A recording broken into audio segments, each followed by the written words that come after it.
Hello guys, നമ്മളെല്ലാവരും കൂടി ഒന്ന് പുറത്ത് പോവാണ് കേട്ടോ. അപ്പോൾ ഇപ്പോൾ രാത്രി സമയം 8:45 സമയത്ത് ഈ കുട്ടികൾക്കൊക്കെ ഒരു പൂതി മന്തി കഴിക്കണമെന്ന്. അപ്പോൾ എന്തായാലും കുട്ടികൾ പറഞ്ഞാലേ നമുക്കൊന്ന് പോകാമെന്ന് എഴുതിയിട്ട് ഞങ്ങളെല്ലാവരും കൂടി ഇപ്പോൾ നെല്ലിപ്പുഴ നമ്മളെ നെജാത്ത് കോളേജിൻ്റെ തൊട്ടായിട്ട് പുതുതായിട്ട് തുറന്ന മന്തി ഷോപ്പാണ് പൽമാസിക്കാണ് കേട്ടോ നമ്മൾ പോയത്. അവിടെ പോയി നോക്കിയപ്പോൾ കട്ട പോസ്റ്റ്, അവിടെ ഹൗസ്ഫുള്ളാണ്, അവിടെ ഇരിക്കാൻ സീറ്റില്ല ഗായ്സ്. അപ്പോൾ നമ്മൾ കുറച്ച് നേരം പുറത്ത് വെയിറ്റ് ചെയ്തു കേട്ടോ. കുട്ടികളൊക്കെ ആണെങ്കിൽ ആകെ വിശന്ന് തളർന്നു. നമ്മളൊരു അരമണിക്കൂറോളം പുറത്ത് വെയിറ്റ് ചെയ്തു. എല്ലാവരും ഇതാ കട്ട പോസ്റ്റായിട്ട് ഇരിക്കുകയാണ്.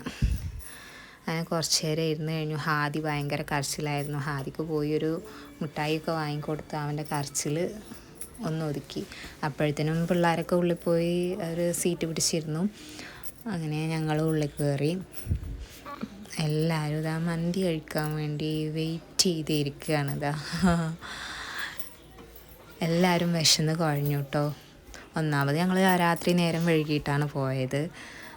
അതിൻ്റെ പുറത്ത് അവിടെ കുറച്ച് നേരം വെയിറ്റ് ചെയ്യും കൂടി ചെയ്തില്ലേ. അങ്ങനെ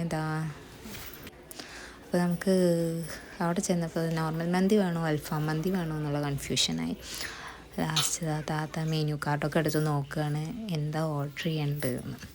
അങ്ങനെ ലാസ്റ്റ് കൺഫ്യൂഷനിൽ ഞങ്ങൾ അൽഫാം മന്തി തന്നെ മതി ഓർഡർ ചെയ്യാമെന്ന് വിചാരിച്ചു. അങ്ങനെ അൽഫാം മന്തി വന്നു. പിന്നെ കുട്ടികളൊക്കെ മന്തിനെ ആക്രമിക്കുകയായിരുന്നു. എല്ലാവർക്കും നല്ല വിശന്നിട്ടുണ്ടായിരുന്നു കേട്ടോ. അപ്പോൾ ഞങ്ങളെല്ലാവരും കൂടി മന്തി കഴിച്ചു. ഷസ്ഫക്ക് മന്തി വേണ്ടാന്ന് പറഞ്ഞിട്ട് ഷസ്ഫ മന്തി വിളമ്പി പാത്രത്തിൽ അവിടെ വെച്ചിട്ട് അവിടെ പോയി അവൾ നിൽക്കുകയാണ്. അവൾക്ക് ബിരിയാണി മതി, ഇവിടെ ബിരിയാണി ഇല്ല ഗായ്സ്. അപ്പോൾ ഷസ്ഫ മന്തി കഴിച്ചില്ല.